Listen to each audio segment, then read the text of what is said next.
दोस्तों आज मैं आपको प्रतिशत को भिन्न में बदलने की एक शॉर्टकट विधि बताऊंगा, ध्यान से देखना। ये जो संख्याएं लिखी हैं ये सभी 20 से विभाजित होने वाली संख्याएं हैं। 20 से विभाजित होने वाली ये संख्याएं आपको अगर प्रतिशत के रूप में दिखाई देंगी तो आपको उनको भिन्न के रूप में कैसे बदलना है, क्या इसकी उपयोगिता है, आज मैं आपको बताऊंगा। ध्यान से देखना। आपको क्या करना है, 20% होता है 1/5।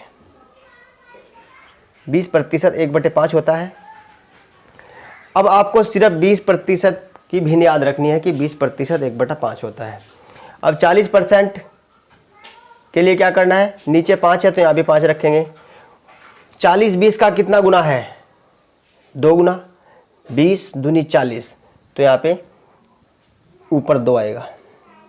अब 60 पे आ जाइए। अब 60 20 का कितना गुना है, 3 गुना। तो 20 3 60 होता है तो 3 ऊपर।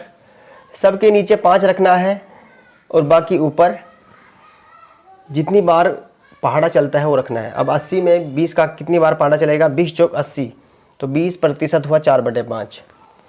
100% हुआ, जो 100 है वो 20 का कितना गुना है, 5। तो 100% हुआ 5/5 यानी कि 5 ही कम 5, 5 ही कम 5 1। इस तरह आप 20 से विभाजित होने वाली इन संख्याओं को प्रतिशत में आसानी से बदल सकते हैं। आपको बस क्या करना है, 20% का जो भिन्न रूप है वो याद रखना है। बाकी 40% होता है, 20 का कितना गुना होता है, 2। 2 गुना 40 होता है 20 का, तो 2/5। 60 20 का 3 गुना होता है तो 3/5। 80 20 का 4 गुना होता है तो ये 4/5। और 100 होता है 20 का 5 गुना तो 5/5। 5/5 जब आपस में एक दूसरे से कट जाएंगे तो 1 आएगा। इस तरह आप किसी भी भिन्न को आसानी से बदल सकते हैं। अब ये जो मैंने स्ट्रक्चर बनाया है ये कैसे बनाया है, 20% 1/5 होता कैसे है ये आपको मैं बताता हूँ अभी। ध्यान से देखना। 20%,